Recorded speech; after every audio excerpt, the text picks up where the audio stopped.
Hey,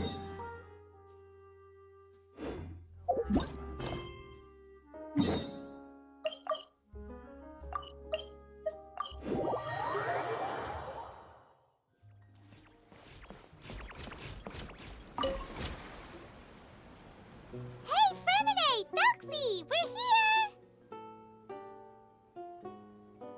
Hello, Paimon. Hello, Traveler.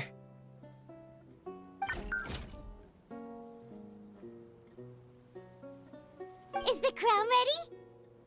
Yes, we're just waiting for Zuria now. She hasn't arrived yet. Then let's wait for her a little while. Or actually, maybe we can go find her. It's not too far from here anyway. Didn't she say she just lives on the hill over there? Hey, Traveler, Paimon. Oh, and speaking of... Found you two at long last. I'm so glad that you both are all right. Huh? Why are you here, Miss Delaroche? And what could have happened to us? What could have happened? That water imp Thelxie, of course. After I gave you that commission the other day, I began to get worried and went asking about the boy that went missing. Oh, that? We've got it all figured out now. The boy you heard about was just Fremine. Even the missing fish was his fault. Don't worry, we'll help you get the fish back as soon as we're done with this job. Oh, sorry about that. I've been diving in the area recently. Huh? What, Fremine? Diving? No, that's not what happened at all. I've heard a completely different account. What I was told is that about a month ago, a child tied a bunch of heavy seashells onto his body and walked into this open stretch of water. He never came back. What could that be if not that water imp's work? Are you sure? 100% sure. I've confirmed the account with several veteran fishermen I know. The child was only 8 years old. His name was Lescaut. Lescaut d'Estray. Wait, Lescaut d'Estray? Yeah, that's the name. They say the family took on the name after moving to the city from a place called Stray. Anyway, his mother is a pretty famous art dealer, while his father passed away from an accident many years ago.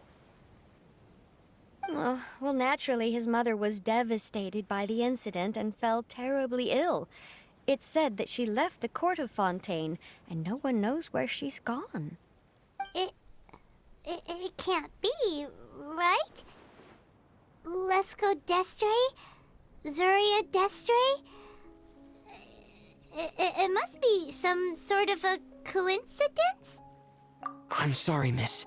We've got to go check on something right now. Oh, I see. Well, you go on ahead. I just came to make sure that you're both all right. I'll head back then. Please remember to take care.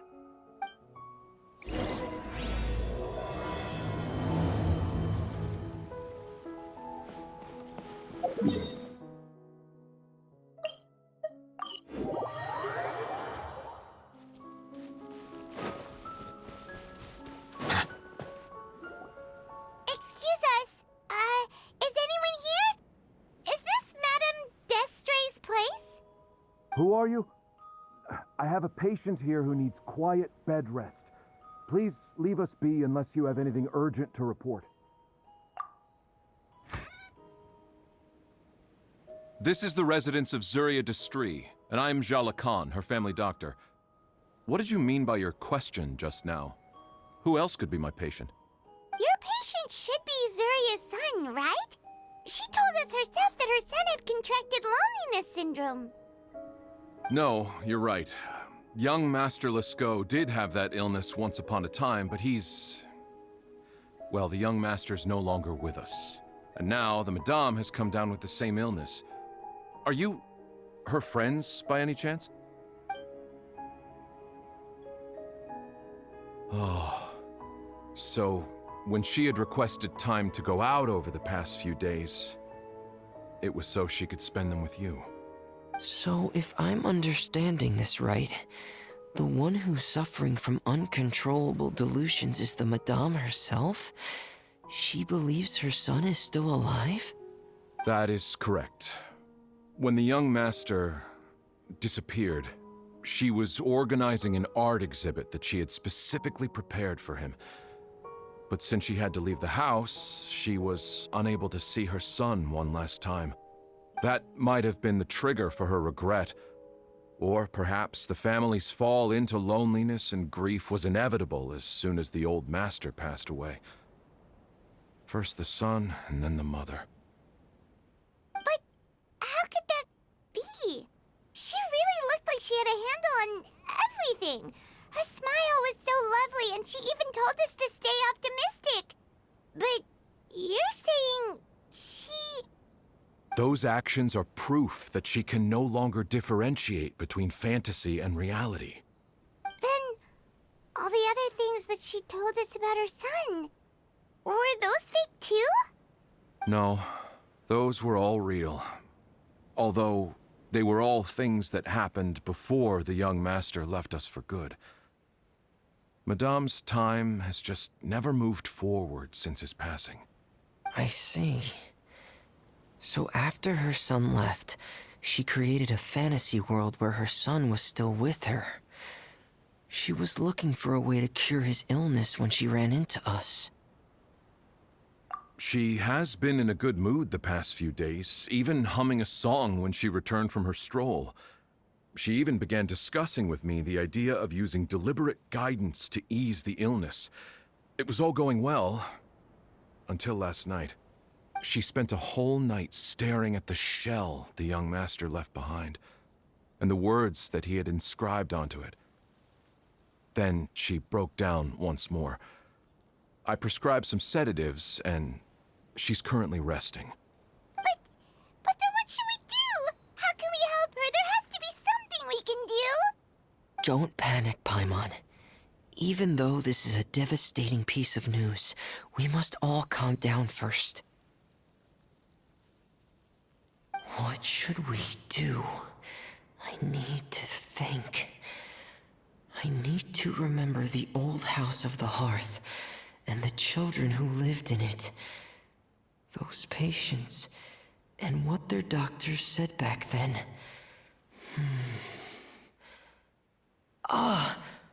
What if... Dr. Jalacan, have you seen a picture book? The Madame should have brought it back with her. Are you thinking about trying the guidance therapy she talked to me about before? It's worth a shot. I'll go get the book. Yes, this is it. That's right. If what Dr. Jean Lacan said was true, the past few days have been very helpful to Zuria, so we should complete this journey. We need to show her that her child has found a happy ending in the world of her dreams. But wouldn't that just make it harder for her to accept reality? One must first face reality before accepting it. The Madame has been crushed by her feelings of grief and can no longer bring herself to face reality. Our first priority would be to get her out of this state. Right. Before today, I had thought she wanted to use Thelxie's fantastic adventures to save her son. But now, I think she might need it to save herself. And if we could complete it, we should be able to give her some feeling of inspiration and closure. Maybe those feelings would be enough to give her some courage to face reality again. There's no time to waste. Let's set off right away.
power of Gugwa.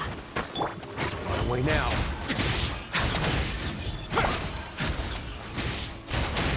It's going to get a little chilly.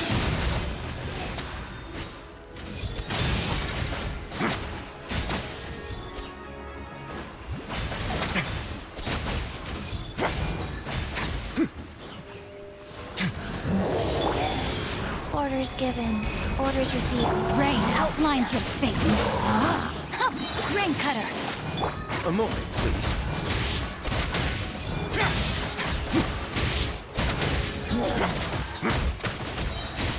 Stay cool. Face your guilt.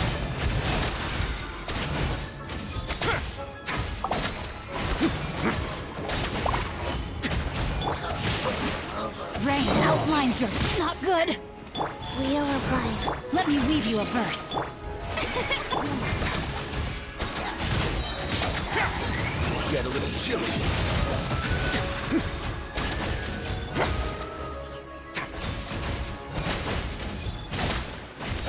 Let's begin. Know my sword. Rain outlines your fate. Rain. Opening box of Adepti tricks. The show begins! Let the world come on!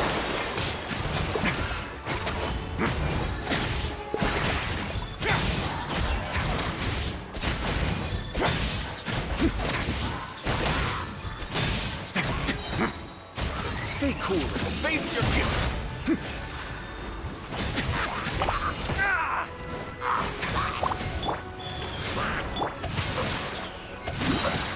Witness the power. Way now.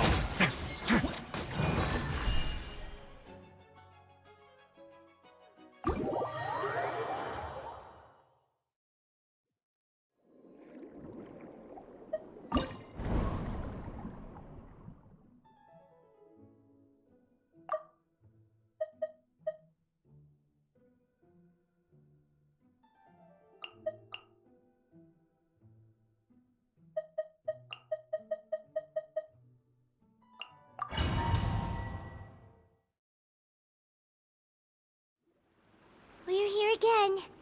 This is the final part of Thelxie's journey, but the most important person is missing.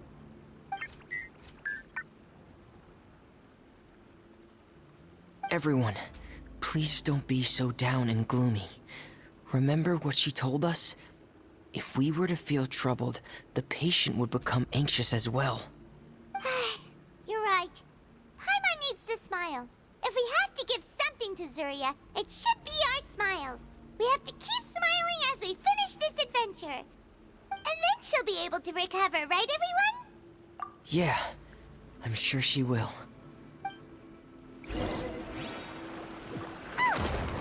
Be careful, brave adventurers!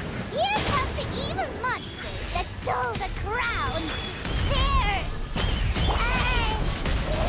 These Cyclops! Let's beat them up!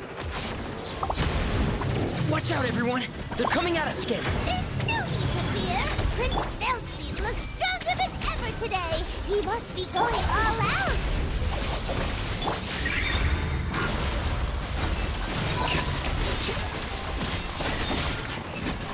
Oh, this is the final enemy, right?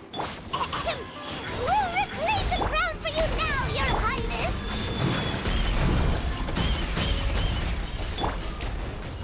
I'll settle this. Our bond is strong. Here you are.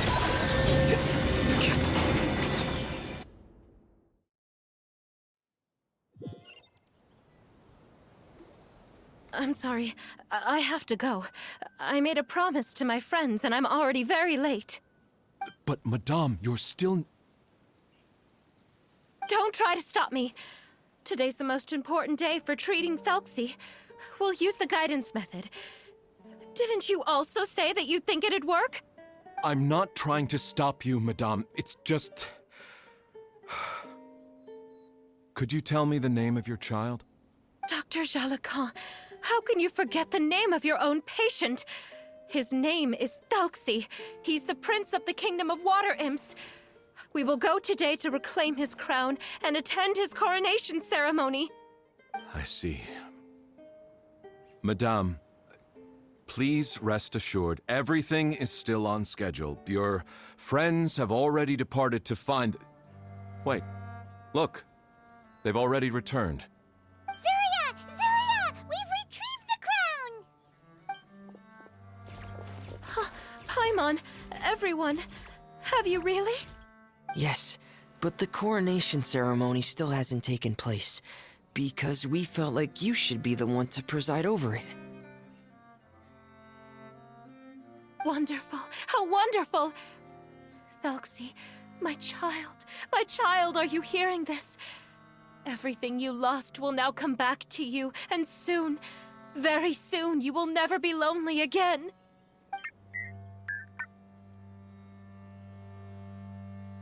And the last page of the picture book. It's still waiting for you to illustrate in color.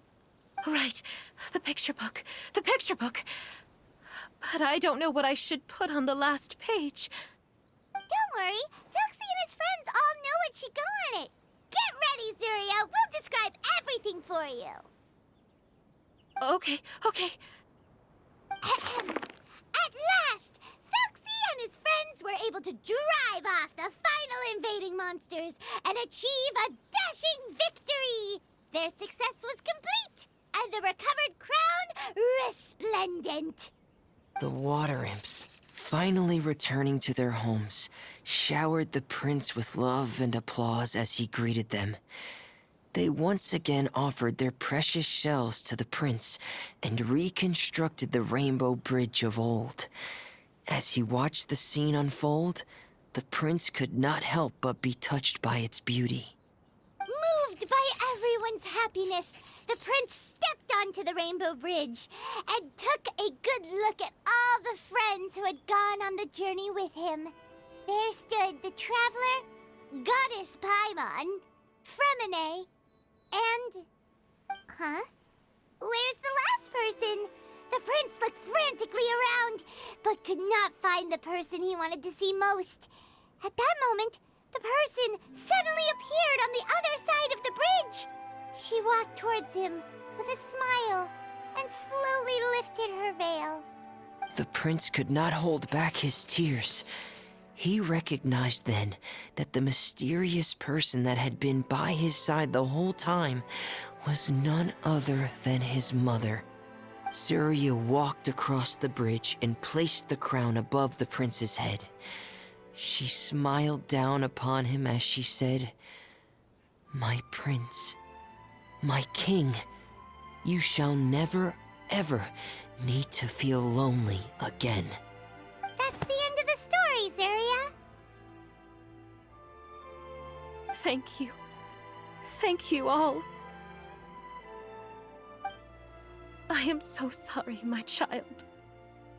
Maman should have spent more time with you. Did you hear the story? You'll never have to feel lonely again.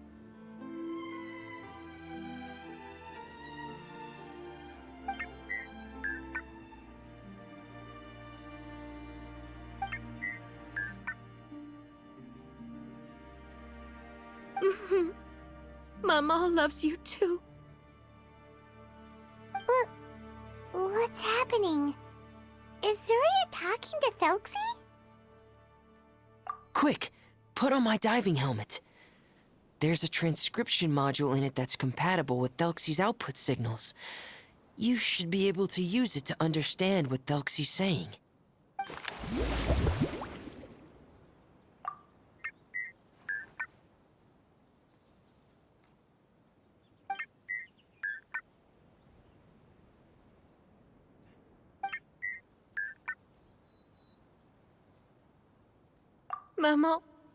Mama loves you too. But I love you more, Maman. What? Did you see something? Maman, I'm getting a little sleepy. If it's time for bed, can you hum a lullaby to me again? Of course, my dearest child. As long as you want to hear it, Mama will always hum for you.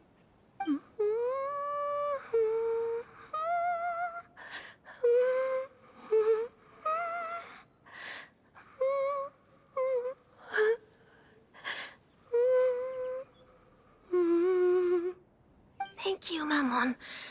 Your lullaby has always been my favorite. Now that I've heard it, I can return to my dream and to the kingdom of water imps in peace. My poor darling. Please don't forget. I will always love you. My love is greater than the entire distance between here and the kingdom of water imps. I won't forget, Mammon. And so is my love for you. Greater than the entire distance between here and the kingdom of water imps. Good night, Mammon.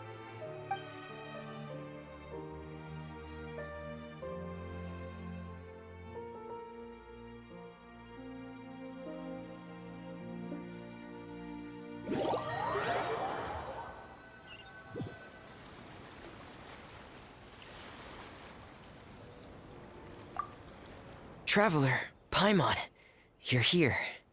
Fremine, why did you call us in such a hurry? Did you hear something from Zuria? Oh, if it's not good news, Paimon doesn't want to hear it.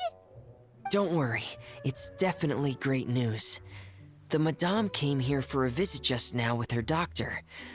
Color has returned to her cheeks, and she sounded full of energy as well. She said she'd like to return to the court to continue hosting the art exhibit.